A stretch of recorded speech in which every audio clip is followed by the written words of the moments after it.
Walmart Plus members save on meeting up with friends. Save on having them over for dinner with free delivery with no hidden fees or markups. That's groceries, plus napkins, plus that vegetable chopper to make things a bit easier. Plus, members save on gas to go meet them in their neck of the woods. Plus, when you're ready for the ultimate sign of friendship, start a show together with your included Paramount Plus subscription. Walmart Plus members save on this plus so much more. Start a 30-day free trial at walmartplus.com. Paramount Plus Essential Plan only. Separate registration required. See Walmart Plus terms and conditions. You can make money the hard way becoming a bullfighter, or save money the easy way with Xfinity Mobile. It sure beats making money as a human cannonball. Now through March 21st, learn how existing Xfinity customers can get a free line of unlimited intro for a year when they buy one unlimited line. That's hundreds of dollars in savings on your wireless bill. Visit XfinityMobile.com today. Restrictions apply. Xfinity Mobile requires Xfinity Internet. Reduced speeds after 20 gigabytes of usage per line. Data thresholds may vary. After the end of a good fight, you deserve an ice-cold reward. Modelo, you put in the hours, the energy, the tough labor, because you know the bigger the fight, the better the reward. Modelo, the mark of the fighter. Drink responsibly. Beer imported by Crown Imports, Chicago, Illinois. Welcome to Orioles on the Verge. This is Zach Spedden, joined by Bob Phelan. Our co-host Nick Stevens is out this week, but Bob and I are happy to be joined by a good friend of the show and a frequent guest. He is the host of Locked On Orioles, part of the Locked On Podcast Network. He is Connor Newcomb. Connor, good to have you back on the show. Yeah, it is great to be back, becoming the regular thing in March. You guys come on, we do the minor league draft. I come on here, we do the predictions, and we get the cross pollination. Hopefully, of if we're still at the point where somebody listens to one of our shows and doesn't know about the other one, we can continue to grow that audience. Yeah, absolutely. It's nice to have these yearly traditions now as we get further cemented into Birdland, and it's a lot of fun, especially as the team's getting better. So the way it's going to work this year is we're going to split our predictions up into 2 episodes. We're going to start in this episode with a look at individual player performances. So if you've listened to our shows in the past, you know we always do over-under on player statistics. We're going to have that, and we're also going to try to guess debuts for certain prospects as well in this part of the episode. Part 2 is where we're going to focus on the Orioles as a team, where they will finish in the standings, how far they will get in the playoffs. That's going to be later on this week. But first, we'll dive into this episode with the big news in Birdland, certainly not the big news in baseball from late last week, but the big news in Birdland, which is that Jackson Holliday, despite by all reasonable measures a good spring, will not make the opening day roster. He's going to head back to AAA Norfolk for the time being. And Connor, we're going to throw out the first prediction here, which is when will Jackson Holliday make his major league debut? But as you make your prediction, give us your thoughts on the Orioles' decision to not put Holliday on their 26-man roster to start the season. Yeah, I definitely won't go as deep into my 30 minutes of this as I did on Monday's episode of the Locked On Orioles podcast. So if you want even more, you can check that out. But in terms of prediction for when he's here, I mean, you never know what kind of threshold the Orioles are going to set for plate appearances against lefties and innings at second base after the things that Mike Elias has said. I'm going to guess somewhere very close to when Adley came up. Now, that was a different circumstance because he did have the tricep injury that pushed him back a little bit, but I'll say something like May 20th. I don't have the schedule in front of me. It'll most likely be a home game, I would think. So the closest home game to May 20th is going to be my prediction. I just think at that point, like you're looking at least 6 weeks in the minor leagues that can give you some sort of, benchmark for plate appearances, especially against lefties, some sort of benchmark for playing second base, some sort of just getting more plate appearances in AAA in general, because he's only got 91 so far. And those were the big reasons why that Mike Elias stated over the weekend, why they decided to send him down to AAA. I mean, if anyone follows any of my content anywhere, I've been pretty clear how I feel about this, which is that I thought Jackson should have been on the opening day roster. I actually think I was less upset by this than I was with Grayson Rodriguez not on the roster last year. And of course, Rodriguez, when he did get called up kind of in emergency form, did struggle, went back down, and then became one of the best pitchers in baseball in the second half. But I just feel that, and I understand the arguments of, he didn't look ready at the plate. He wasn't maybe ready against lefties. He needs more work at second. Like, I get all of that. And I even get the thought of, can you play Jackson Holliday every single day on this roster right now? I think yes, but you could argue no. But the base of my argument is Jackson Holliday is one of the 13 best players that was in Orioles camp. And the Orioles, clearly after trading for Corbin Burns, are trying to win the World Series in 2024. And if you're doing that, I would think you want the 13 best players in camp from the get-go, from the opening day roster.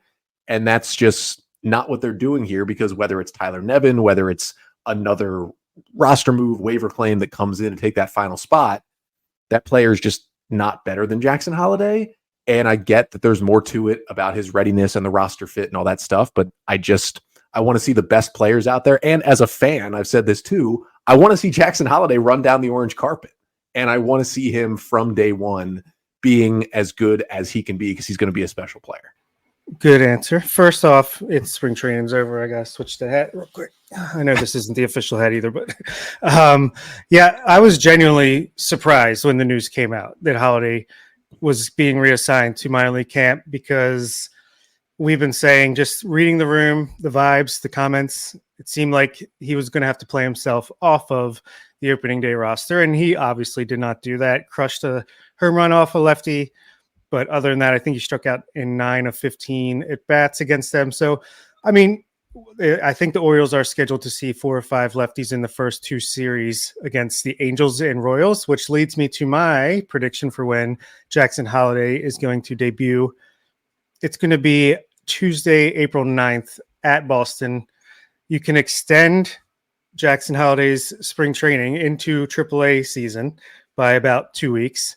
And if he comes up before the 15th day or 16th day of the season, if he's caught up, he can still be eligible for the Rookie of the Year bonus pick and all that stuff. Because I think last year when Grayson Rodriguez didn't start and then came up with the injury due to Bradish, he became eligible and got his full season of service time, because there's a rule if you're up before the 15th day of the season, then that happens. So I think that Tyler Nevin, he's going to have a nice little 6-game stint with the Orioles and be replaced by Jackson Holliday at Boston, or maybe a 9-day stint for Nevin at Boston on the 9th of April. And honestly, I was more upset after I saw the news that since Holliday didn't make it, I thought for sure Kobe Mayo would have made it with his awesome spring and the way he's looked, but he's not far behind either. So I think we'll be okay in the end. I just wanted to jump in and give a date. May 18th is like the closest home game that would make sense. It's a Saturday 4:00 game against the Mariners. There is a Friday game at home, the 17th, but that is, I believe, a big giveaway day. And I feel like the Orioles would want to spread out all that stuff for the maximum ticket sales as well. And a Saturday game is always good. So give me May 18th for my official prediction. And I randomly have tickets to that game because of my flex plan. So, hey, I wouldn't hate that too much. So first of all, I like that you guys are kind of divergent here, where Bob is going early in the year where he could possibly get the extra, get the Orioles to draft pick. That's something I could see the Orioles maybe deciding, not to mention you have to account for the possibility we saw with Grayson Rodriguez last year, where there's an injury that forces him to arrive sooner than expected. And then Connor has that being a little bit later. I'm closer to Connor, and in fact, I'm going a little bit further than Connor is into the season. I'm going to say May 31st, which is a Friday night against Tampa Bay at home. And the reason I'm going with that is that the best baseline that I can give for Jackson Holliday is Gunnar Henderson. Henderson had 295 plate appearances at Norfolk before he was promoted to the major leagues. Holliday, by comparison, as Connor mentioned, has 91 at AAA. Last year, he had 259 plate appearances at Bowie, and it took him about a month and a half to get to that number. So roughly the same time frame would take him into mid-May. The burden of having to get as many plate appearances against left-handers as possible, not to mention the innings at second base, and the way the Orioles' home schedule falls, where they've got a long road trip from May 20th through the 26th, then a series against Boston to start off after that at home. I think they push it out a little bit further, so I'll say May 31st.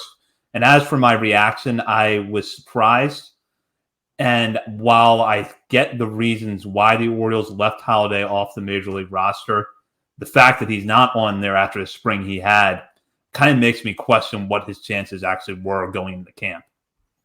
Yeah, I wonder if they were expecting, because you can't go into spring training, I guess, expecting everyone to stay healthy. Maybe they expected him to maybe need to be on the opening day roster. But if everyone was healthy, this must have been the plan all along. Now time will tell if it's most likely at least partially service time manipulation, but time will tell if it's like, hey, we're facing lefties, let's get creative, maybe a little too creative for the beginning of the year, or if it's going to last longer.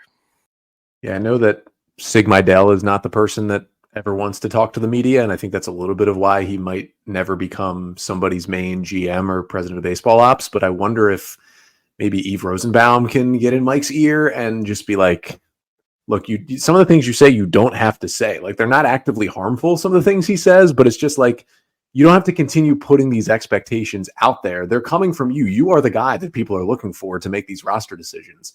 I don't think in the winter meetings, Mike Elias had to say Jackson Holiday has a really good shot of making the open day roster. Like, I'm sure he was prompted by a question about Jackson Holiday. It's not like he just came out and said it, but I think an answer of Holiday's a very talented player. We hope he'll help us out this year. And, he's going to come into spring training competing for a big league spot. Like, I think you can say that and everybody's like, all right, Jackson's got a chance.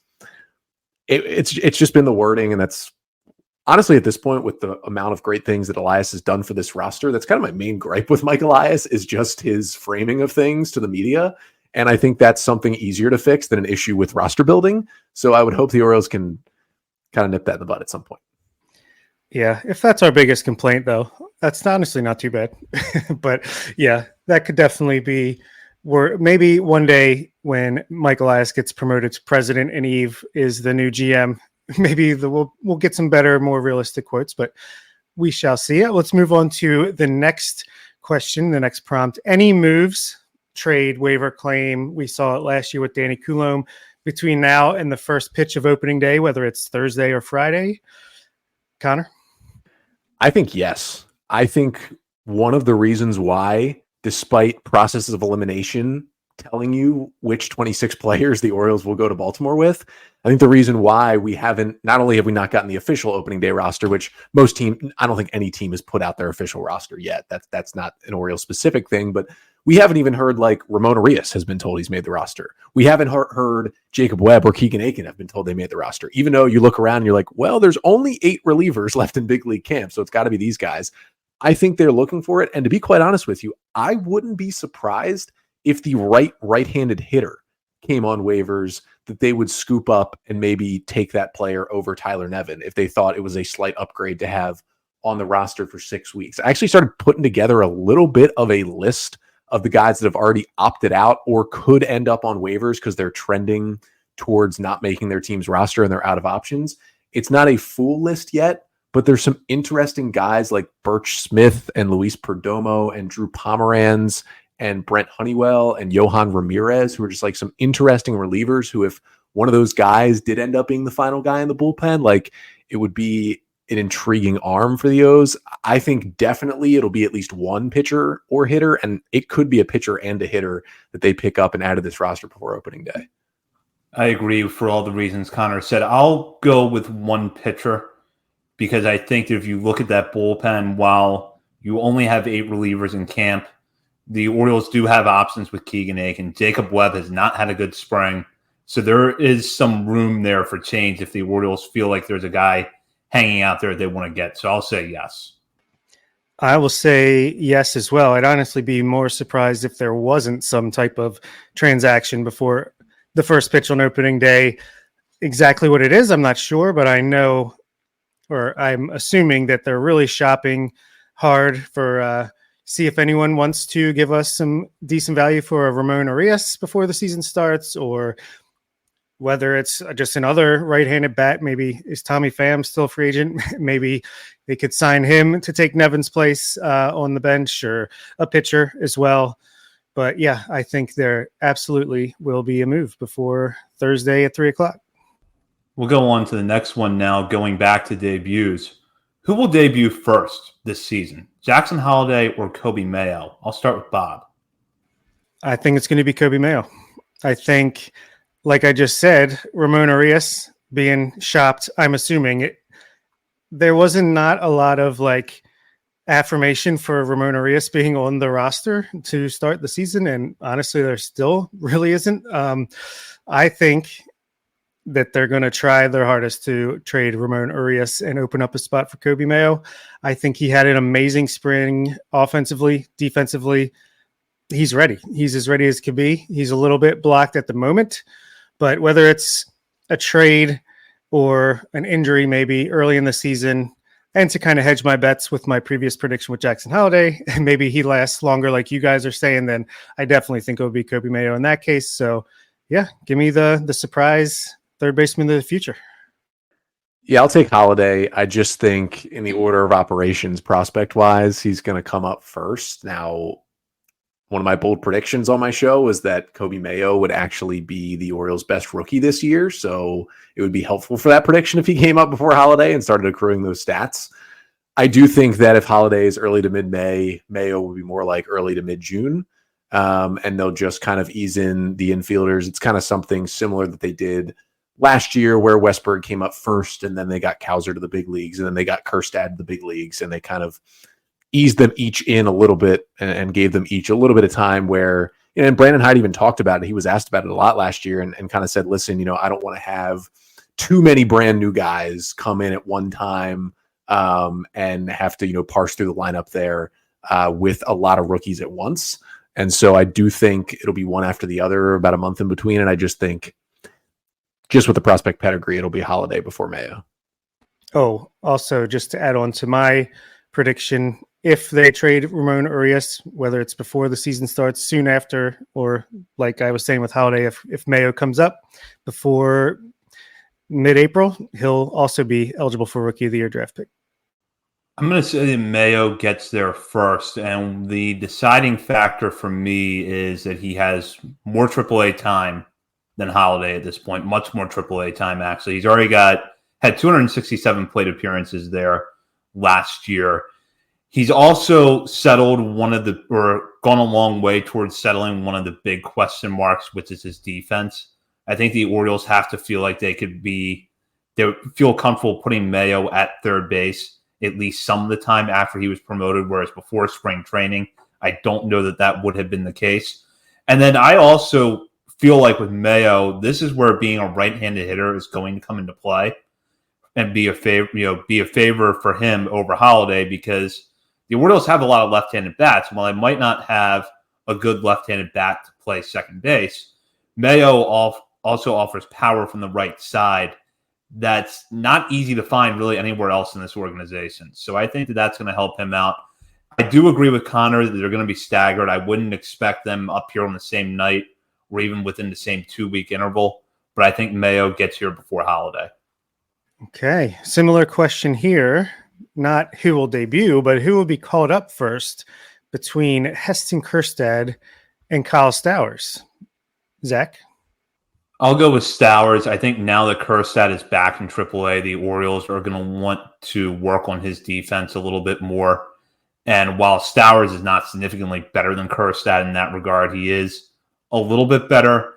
And you also have to wonder that if Stowers had not gotten hit by the pitch in the face not long before Kjerstad got called up last year, if it would have been him and not Kjerstad that was on the roster late in the season, at which point we wouldn't even be having this conversation right now. So I think Stowers gets up before Kjerstad.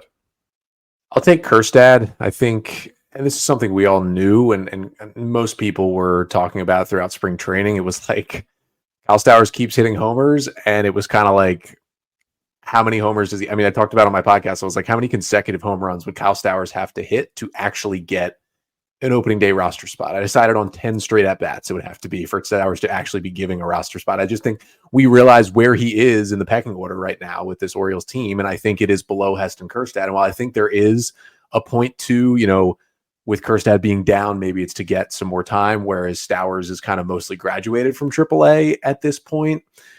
I just think that Kjerstad is the better player, and they're both on the 40-man. And so, at this point, you're using options for them anyway. You're bringing them up to the big leagues. They're kind of in the same roster situation. And at that point, you just take the better player. Now, it's all about fit. Stowers is a better defender, so that's certainly something to look into if you have to call one of them up. But I also feel like, at some point here, if the Orioles can sell high on Kyle Stowers, maybe he never has the chance to come back up with the Orioles this season. That's an interesting point. Yeah. I will say Stowers, but not because I think he's higher in the pecking order. I think just if there's an injury, you can call Stowers up and not have to expect to play him every day or most days. He can be an actual bench player. Whereas Kjerstad, I feel like it's going to take Ryan O'Hearn maybe getting hurt or underperforming for him to come up. And I think, like Zach said, they're going to want to work on that defense a little bit more, get him some consistency. A lot of the Orioles prospects and just players in general had great springs. I wouldn't say Kjerstad had a great spring, so give him some time to get in the swing of things, get heated up. And I think they're going to want him to get more reps at first base so he could be more of a first base right field, whereas Stowers could be left field, right field, center field in a serious pinch. I'd say Stowers. You can make money the hard way becoming a bullfighter, or save money the easy way with Xfinity Mobile. It sure beats making money as a human cannonball. Now through March 21st, learn how existing Xfinity customers can get a free line of unlimited intro for a year when they buy one unlimited line. That's hundreds of dollars in savings on your wireless bill. Visit XfinityMobile.com today. Restrictions apply. Xfinity Mobile requires Xfinity Internet. Reduced speeds after 20 gigabytes of usage per line. Data thresholds may vary. Walmart Plus members save on meeting up with friends. Save on having them over for dinner with free delivery with no hidden fees or markups. That's groceries plus napkins plus that vegetable chopper to make things a bit easier. Plus, members save on gas to go meet them in their neck of the woods. Plus, when you're ready for the ultimate sign of friendship, start a show together with your included Paramount Plus subscription. Walmart Plus members save on this plus so much more. Start a 30-day free trial at walmartplus.com. Paramount Plus Essential Plan only. Separate registration required. See Walmart Plus terms and conditions. After the end of a good fight, you deserve an ice-cold reward. Modelo, you put in the hours, the energy, the tough labor, because you know the bigger the fight, the better the reward. Modelo, the mark of the fighter. Drink responsibly. Beer imported by Crown Imports, Chicago, Illinois. People are driven by the search for better. But when it comes to hiring, the best way to search for a candidate isn't to search at all. With over 350 million global monthly visitors, Indeed's matching engine helps you find quality candidates fast. You get to ditch the busy work. Use Indeed for scheduling, screening, and messaging so you can connect with candidates faster. It's not just about hiring faster, though. 93% of employers agree Indeed delivers the highest quality matches compared to other job sites, according to a recent Indeed survey. Don't search. Match with Indeed. And listeners of this show will get a $75 sponsored job credit to get your jobs more visibility at Indeed.com/podcast. Just go to Indeed.com/podcast right now and support our show by saying you heard about Indeed on this podcast. Indeed.com/podcast. Terms and conditions apply. Need to hire? You need Indeed. Who was the first pitcher called up from the minors? And I will give the both a little bit of leeway with your responses. You could just say first guy up from AAA overall, or the first legitimate prospect to come up from Norfolk. Either path you want to take, and I'll start with Connor. Can I take both? Can I get an answer for both? Because I think they're different. Because the prospect one is much more fun to talk about. The pitcher one's just kind of a guess. It's like which guy with options are they going to call up when they need an arm? I'm going to say that the first guy we see is Nick Vespi. And I think that is because what we saw from him last year, I think was really intriguing what the Orioles did with Nick Vespi last year. They started to stretch him out in Norfolk, and it never became a point where he was a starter, and I don't think that's going to happen. But remember, he had multiple appearances in the big leagues where he went 2 innings plus with the Orioles, and he had many more in AAA like the month before they started doing that in Baltimore. So I do think, and maybe it's not those first 3 weeks because the O's have so many off days. They could use Irvin or Wells as a long man in a pinch, because they have so many off days. But we get into late April, the O's get in a weird spot. Dean Kramer has to leave the game in the second inning. Something happens with the bullpen. The off days are over. You need somebody who can just eat some innings in a game. And the guy that's the easiest to call up to do that right now is Nick Vespi, because I think the Orioles believe that he can do that. And maybe it takes a little more time to build him up to that, but he did have a couple of multi-inning outings in spring, which is helpful to be built up there. And so I just think he'd be the first one of those up-down relievers to get called up. In terms of the pitchers that we'd be, I think, a little more excited for, I'm going to take Chase McDermott. I actually think that none of the three of them will have like a gigantic innings-wise impact on the team this year, but I do think the three being Armbruster and Povich and McDermott, I do think that McDermott will have the biggest impact and will also be up the earliest, because I think sometime after the All-Star break, the Orioles just say, throw him in the bullpen, do the DL Hall plan, like let's let it rip out of the pen, and I think that could be a lot of fun. Yeah, I completely agree with that aspect of it. I have two different answers as well. I know I just said in our mailbag that I think we all did that Armbruster would be the first guy up out of those three, but man, did McDermott look really nasty this past week at the tail end of spring training. He looks pretty ready to contribute in some way or form. So yeah, I'll go with Chase there. And my head says Brian Baker for the pitcher that's not a prospect, and my heart says Albert Suarez, just because I absolutely loved what that guy showed in his time in spring training, and I want to see what those fastballs in the upper 90s look like in the majors during the regular season. So I'm going to go for the first non-prospect called up. I'm going to say Vespi for some of the reasons that Connor mentioned, and the fact that he's left-handed, I think is going to help him out. And then for the first prospect, I'm going to go with Wanderson Charles, because I think that Charles' fastball is major league ready. It's just a matter of him locating that pitch more effectively.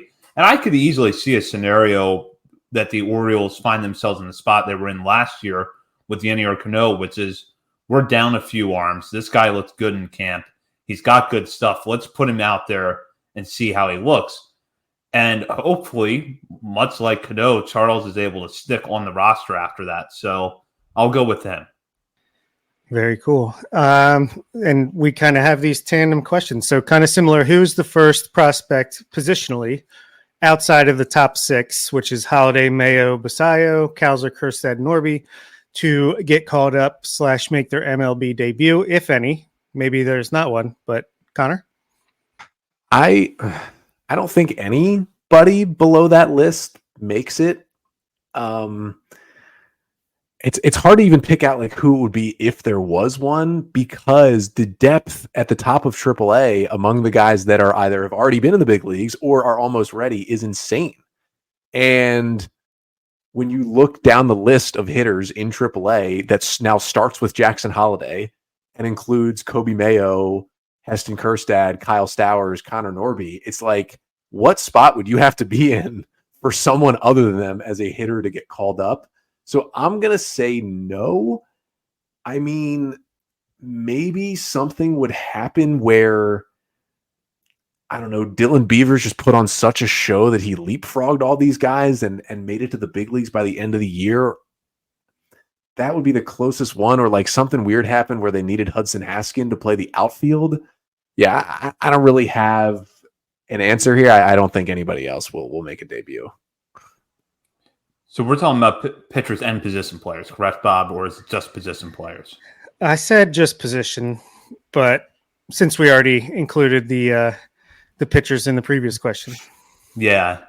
So out of position players, I kind of agree with Connor that I do think it's going to be a little bit tough for someone to crack that list, especially because, you know, you look at a lot of the more intriguing hitters coming into this year, either in the lower levels of the system, guys like Mac Horvath, or they're at the upper levels and they're blocked. And so someone like Connor Norby, if I had to go a little bold here, I wouldn't be shocked if we saw Billy Cook in the majors this year for two reasons: speed and versatility.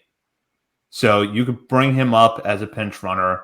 You could bring him up to fill in for you at a couple of positions. I don't think he graduates. I don't think he comes anywhere close to that. But if he puts up good enough numbers in AAA and you need someone who can fill in around the infield or fill in at a few outfield spots for a week, Billy Cook wouldn't be a bad guy to call on.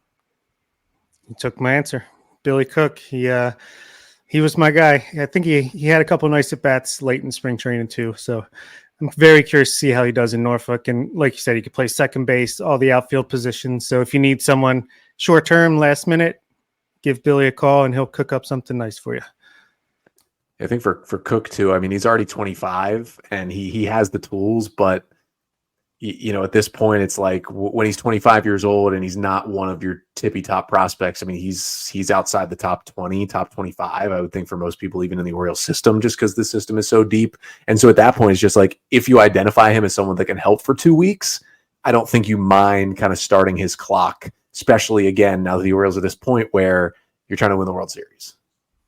How long will Ramon Urias be on the roster? We'll start with Connor. Oh, I mean, it could be like one more day, right? I mean, that's not out of the question. I would say, I think Urias survives. I did just say Kobe Mayo sometime in June. That kind of seems to be the flip-flop that would need to happen. So maybe till June. I don't think Ramon Urias will do anything that like causes fans to say, causes the more level-headed of fans to say we need to DFA him off this roster right now. Like, I think Ramon Urias is a perfectly fine bench player. But when you're looking around this roster and just, okay, you're looking for speed off the bench. You've got Jorge Mateo. Okay, you're looking at somebody who can come off the bench and play the outfield for you. You've got Colton Cowser. Okay, you need somebody to play multiple positions in the infield. Well, you've got Jordan Westberg. And so you're looking around at this team, and Urias is kind of odd because he's a reverse splits righty, so it's not like you can sit him in there against lefties and he helps you, and you have so many good left-handed hitters that it's hard to get him in the lineup all the time against righties. I really do love Ramon Urias, and I'll say sometime in late June, I think the Kobe Mayo flip and Urias is the casualty, and I do think what would happen is it wouldn't be a straight DFA. It would probably be a DFA, someone cuts the line to get Urias, and the Orioles get some cash. They get maybe a lottery ticket minor leaguer. He's also a player where he might be number one atop this list of more valuable to the Orioles than any other team. But I think once they think Mayo's ready, and as long as they trust Westberg to play those multiple positions in the infield, he becomes much less valuable to the Orioles. And I don't think he's a starting everyday level player in the big leagues. And it's like, what can you get in trade for a utility bench player who's at best a little above league average bat? Like, he's just like a really solid player for the bad Orioles. And now in the good Orioles, you kind of look around and you're like, he didn't do anything wrong, but I think by June that ship could have sailed. Exactly. Yeah, I think when you're a good team, 101 win team, you start poking a little bit harder and try to find the weakest parts of the roster. I think that's why Austin Hayes gets a little more flack than he probably deserves. Same with Ramon Urias. It's just because those seem like the places where we could continue to upgrade. I'm tempted to say he never even officially makes it onto the roster, let alone comes off of it. But yeah, I think before June 1st is a good call. I'm going the whole season. They haven't moved him to this point. I think that they have found a way to work up prospects when they think they're ready. They did this with Jordan Westberg last year. Jackson Holliday and Kobe Mayo are going to force their hand one way or another. And as we get into in the next question, I think that's how Mayo's roster spot is going to clear. And with Urias, I think that the problem with trading him is that for a lot of the reasons that Connor touched on, reverse platoon splits, right-handed bat, the thing that I would add on to that is that he is defensively best at third base, but he has a second baseman's bat. He just has a very weird profile. And I also feel like the Orioles would not be maximizing value for him because his defense at third base took a step back last year. So let him go out, get 350, 400 plate appearances, play at third, get the defense back up a little bit, and then in the offseason, maybe you get someone willing to give you a lottery ticket or a bullpen arm for him. But I think he's on the roster for the whole year. Yeah, I think he's still got 3 years of control, so like that could be appealing to a team. And he has been close to an everyday player for the Orioles before, and he has produced with the bat before. Like, he is such an interesting player. Obviously, on a rebuilding Orioles team, you're like, get this guy in there every day. Like, let's see what he can do. A lot of people think that like the turning point for the O's getting serious. I know a lot of people feel that jettisoning Jorge Mateo to wherever, but for me, it's like you can always validate Mateo on the roster because you're like, well, just wait till October when we put him into pinch run. He's going to win a game for us. Urias is also just incredibly slow for a utility player. Like, utility players should not be in like the 10th percentile in sprint speed. I don't have it in front of me, but Arias is slow. Like, he runs like JJ Hardy.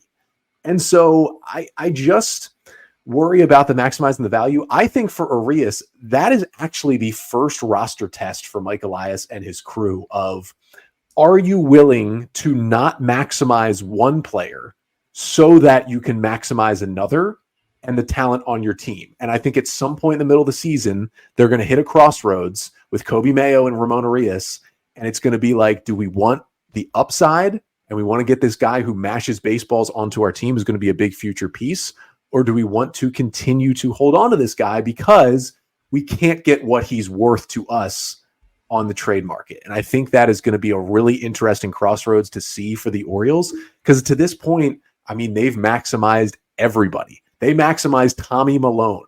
So like, it's going to be tough for them to make this decision. I think that's going to be really telling what they decide to do with him.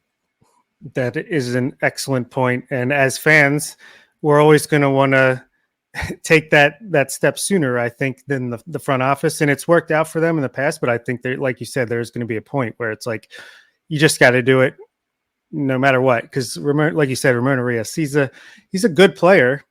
He's such a weird player because he's like slightly above average bat. Like he has a good glove, but I don't know. Like, just visually, it doesn't add up. I don't know. He's a weird player, but a solid player for sure. Like you said, he would fit in perfectly with the Hanser Alberto Renato Nunez Orioles. But yeah, good call there. And my question is along the same lines: how long will Tyler Nevin be on the roster? Start with Zach. I'll go a month. I think that he, with the number of left-handers the Orioles are going to be facing on the front end of the season, will get his fair share of opportunities early on. And if there's one thing we know with Tyler Nevin, he can hit AAA pitching, but Major League pitching has been a real challenge to him to this point. Nothing I have seen in spring training really makes me believe that he's going to take that big step forward. So after the first month where you've worked through this slate with a lot of left-handed pitchers, not to mention some weak opponents, and giving him the opportunity to see what he can do, I think they'll feel comfortable moving on. And, you know, there's also a scenario where he falls somewhere in the middle, where he's not really good, but he's not terrible either. And you could get something for him if you put him out on waivers. So I say a month. You can make money the hard way becoming a bullfighter, or save money the easy way with Xfinity Mobile. It sure beats making money as a human cannonball. Now through March 21st, learn how existing Xfinity customers can get a free line of unlimited intro for a year when they buy one unlimited line. That's hundreds of dollars in savings on your wireless bill. Visit XfinityMobile.com today. Restrictions apply. Xfinity Mobile requires Xfinity Internet. Reduced speeds after 20 gigabytes of usage per line. Data thresholds may vary. Walmart Plus members save on meeting up with friends. Save on having them over for dinner with free delivery with no hidden fees or markups. That's groceries, plus napkins, plus that vegetable chopper to make things a bit easier. Plus, members save on gas to go meet them in their neck of the woods. Plus, when you're ready for the ultimate sign of friendship, start a show together with your included Paramount Plus subscription. Walmart Plus members save on this plus so much more. Start a 30-day free trial at walmartplus.com. Paramount Plus Essential Plan only. Separate registration required. See Walmart Plus terms and conditions. After the end of a good fight, you deserve an ice-cold reward. Medalla, you put in the hours, the energy, the tough labor, because you know the bigger the fight, the better the reward. Medalla, the mark of the fighter. Drink responsibly. Beer imported by Crown Imports, Chicago, Illinois. People are driven by the search for better. But when it comes to hiring, the best way to search for a candidate isn't to search at all. With over 350 million global monthly visitors, Indeed's matching engine helps you find quality candidates fast. You get to ditch the busy work. Use Indeed for scheduling, screening, and messaging so you can connect with candidates faster. It's not just about hiring faster, though. 93% of employers agree Indeed delivers the highest quality matches compared to other job sites, according to a recent Indeed survey. Don't search. Match with Indeed. And listeners of this show will get a $75 sponsored job credit to get your jobs more visibility at Indeed.com/podcast. Just go to Indeed.com/podcast right now and support our show by saying you heard about Indeed on this podcast. Indeed.com/podcast. Terms and conditions apply. Need to hire? You need Indeed. I think the reason they haven't announced he's on the roster is because they're going to bring in a different right-handed hitter for a month. So I'm going to say 4 days from now, but 0 days on the actual active roster on opening day. And I love Tyler Nevin. Like, I have been a huge Nevin supporter. And he had a great spring. Like, kudos to him. The Orioles went back and got him. I don't know. It's not connecting in my brain that we've gotten to this point that Nevin's going to make the opening day roster. And it's nothing against him. It's just, I can't believe we're here. And I think, like, again, I talked about it earlier with the roster. Like, you look around and you do the math and you say, okay, there's nobody else in camp. Why haven't you publicly told this guy? You publicly told all the other guys that are on the team. I think it's because Elias is still shopping. And Brian Anderson is out there, and he's not a super high ceiling guy, but he's probably better than Tyler Nevin in the big leagues. So if you want to bring in Brian Anderson for a cheap deal for a month, like, I could see them doing that. There's going to be some hitter they find that maybe they roster for a bit before they get Holiday up. So I'll say none. And yeah, I mean, the comment there about carrying 3 first basemen, I'm unsure how much first base he'll play, but the weird thing about Nevin is, like, where will he play when he's in the field? Like, his defense has dropped significantly since he was a minor leaguer. I don't trust him at third. I don't trust him in the outfield. And the Orioles don't have any innings at first base. So it's like, is he here to DH against lefties? Are you really going to roster Tyler Nevin to DH on opening day against lefties? I think they're going to find another righty before opening day.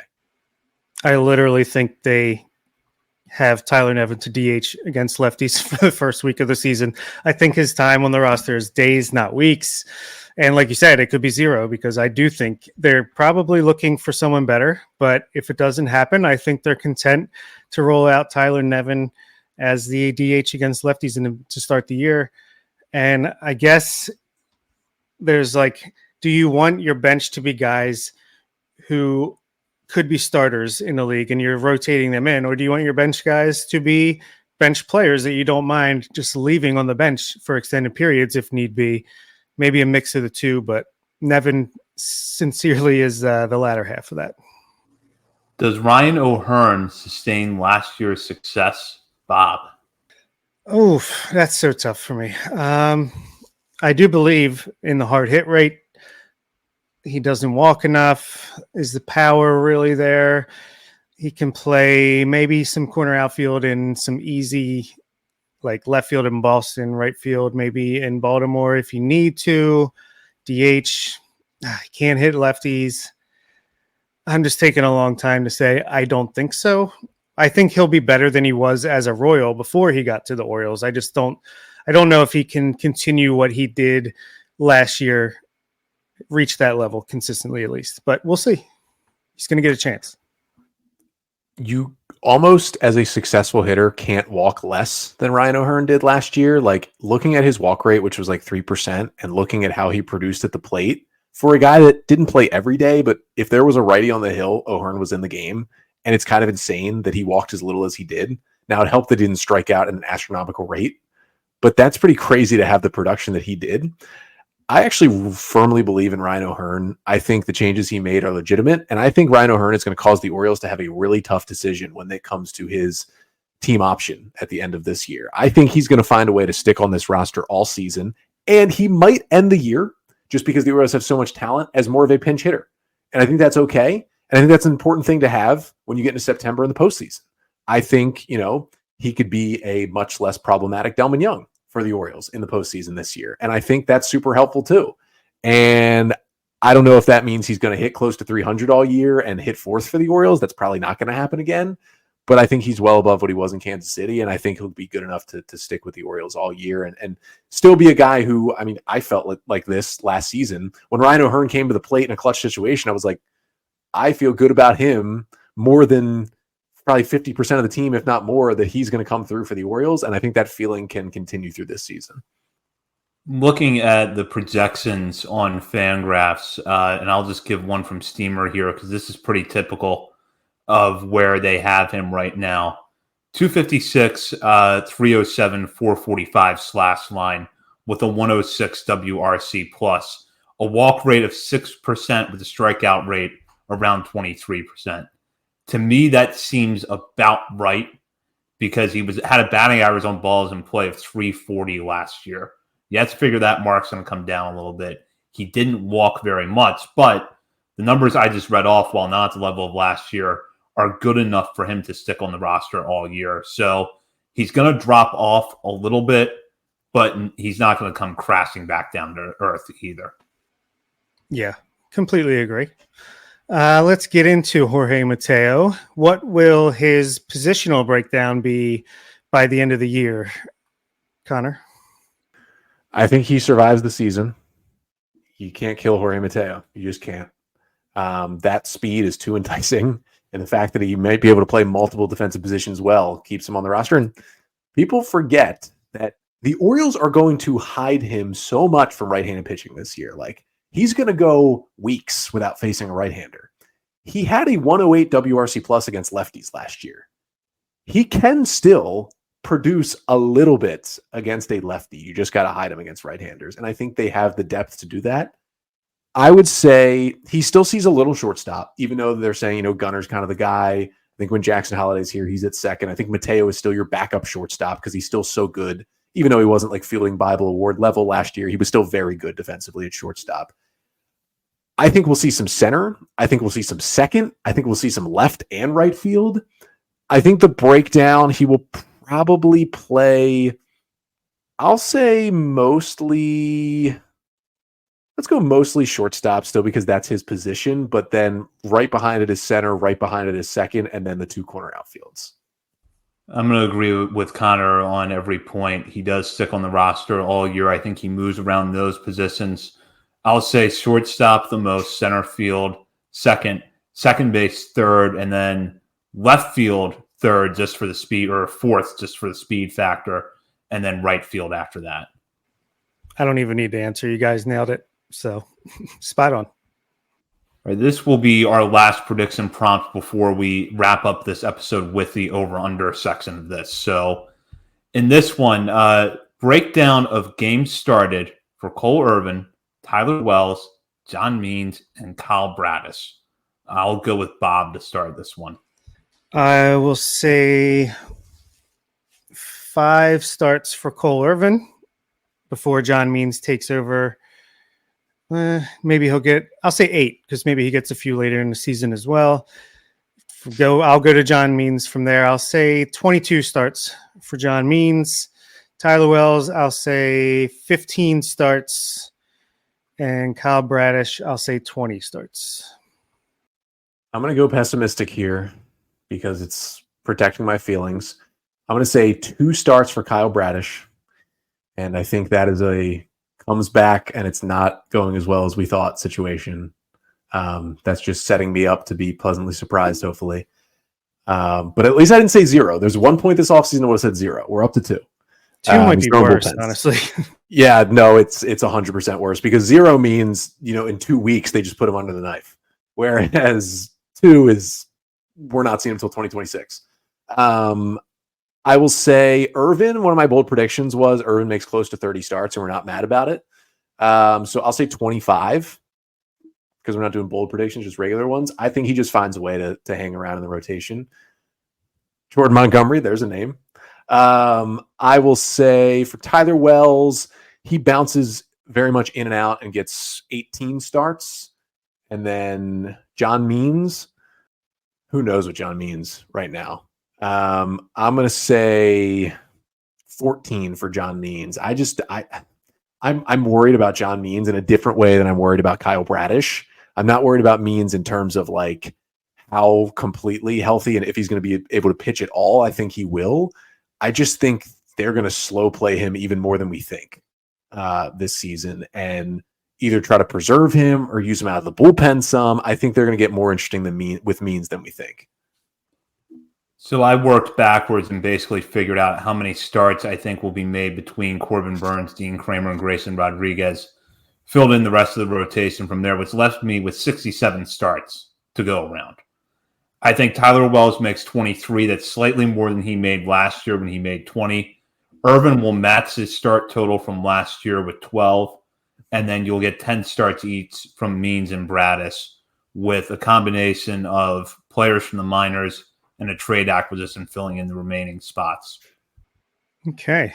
So I guess let's just Rapid fire some over-unders to end this half of the episode. Over under 18 home runs for Adley Rutschman, Connor. Over. Over. I say over as well. Over under 5.2 WAR for Gunnar Henderson. Bob. Over. Let's Had to just jump keep in early. No, you got to. You got hammer to. the over. Hammer the over. Yeah, I agree. Over. He's going to be in the MVP discussion. So over for me as well. Oh yeah. Mr. 30-30, Cedric Mullins. So we're doing a little stolen base home run total here. Over under 26 stolen bases and over under 18 home runs. Under 18 homers and over 26 stolen bases. Same for me. I'm going to say over for both. I think Mullins is going to have a nice bounce back season despite some people being a little bit worried. Over under 30 home runs for Anthony Santander. Contract year Santander, over. Yeah, I think he's going to push high 30s. I will say a push. 30 exactly. I'll take the over. Ryan Mountcastle, 25 home runs. Under, but I think this season is his best overall statistically at the plate. I'll take 25 on the dot. Why not? I'll say slightly under. Jordan Westburg, 425 plate appearances. We might have to pull out the projection sheet for that one. Let's see. I'll say a little bit over. Well, the Zips depth chart projections are 427. And I'm assuming you pulled it from something like that. Or you're just a whiz, Zach, which could be definitely possible as well. 425 plate appearances. Under. I'll say under. Not a lot under, but under. Over. Austin Hayes, 550 plate appearances. Under. Over. Yeah, I got to go under. He's always hurt. Maybe this year they'll finally IL him instead of letting him play through it. Craig Kimbrell, over under 25 saves. Your stomach and your head and your legs and arms are not going to feel good after all of them, but I'm going to say over. Yeah, I agree. Over. Yeah. Corbin Burns, 3.50 ERA. Yeah, I mean, I'm pretty well on the Corbin Burns AL Cy Young train, so I'll take the under, especially I think Corbin Burns specifically, something about him, the way he's talked about arbitration, the way he's talked about the Brewers, him in his contract year with what the issues Boris had getting pitchers money this offseason, like Corbin Burns, I think is going to make sure he's getting $200 million next offseason. Under. I don't think it's even close to 3.5. It's well under. The projection was actually even a little bit higher than 3.5, but I agree. Smash the under. Despite the spring training stats, he seemed extremely happy with where he is at heading into the season. So, over under Grayson Rodriguez, 3.75 ERA. That one's tougher. I'll say slightly under for that one, which is still a very good season. Yeah, I agree. Probably closer. I say in between 3.5 and 3.75. So like a little bit under. Under. Last one, Dean Kramer, 180 innings pitched. Over. 200 for Dean this year. Put it on the board. Over. I'm saying under. I think he'll have like 160, 170. That does it for this part of our predictions. Connor is going to join us for part 2 of this predictions, which is going to focus on the Orioles, what we think they're going to do in the regular season, if we think they're making the playoffs, and if so, how far they'll go. Connor, we're going to have a few days between episodes here, so can you tell our listeners what to expect over at Locked On Orioles? Yeah, Monday's episode that was out already went through all the roster moves from the weekend and the Jackson Holiday decision and my thoughts on it and why some things made sense that Michael Elias said about the reasons why and some kind of didn't. Tuesday's episode is kind of something that maybe doesn't fit when you're 2 days away from opening day, but it's one of the biggest parts of news in Birdland. Kind of a remembrance of the back and forth and complicated history and life of Peter Angelos will be coming out on Tuesday.